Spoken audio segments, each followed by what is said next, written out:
सुरुवातीला नागपूरला बरं वाटलं, परंतु नंतर जे ढगात हेलिकॉप्टर शिरलं, इकडं बघतोय ढग तिकडं बघतोय ढग, आणि आमचे देवेंद्र फडणवीस निवांत गप्पा मारत बसले.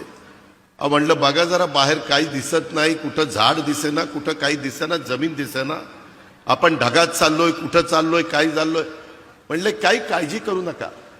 माझे आत्तापर्यंत 6 ॲक्सिडेंट झालेले आहेत, आणि मी ज्यावेळेस हेलिकॉप्टरमध्ये विमानात असतो त्यावेळेस ॲक्सिडेंट झाला तरी मला काही होत नाही, त्याच्यावर तुम्हालाही काही होणार नाही. अरे बाबा म्हणलं आता हे काय सांगतोय, एक तर पोटात गोळा आलाय, आज आषाढी एकादशी, सारखं पांडुरंगा पांडुरंगा पांडुरंगा नाव घेत होतं मनात, आणि ह्या महाराजांचं आम्हाला उपदेश चाललेले होते, काही काळजी करू नका. आणि खरोखरीच येईपर्यंत इतके निवांत होते.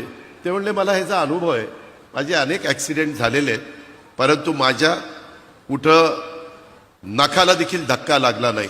अशा पद्धतीनं बापदादाच्या पुण्याईमुळं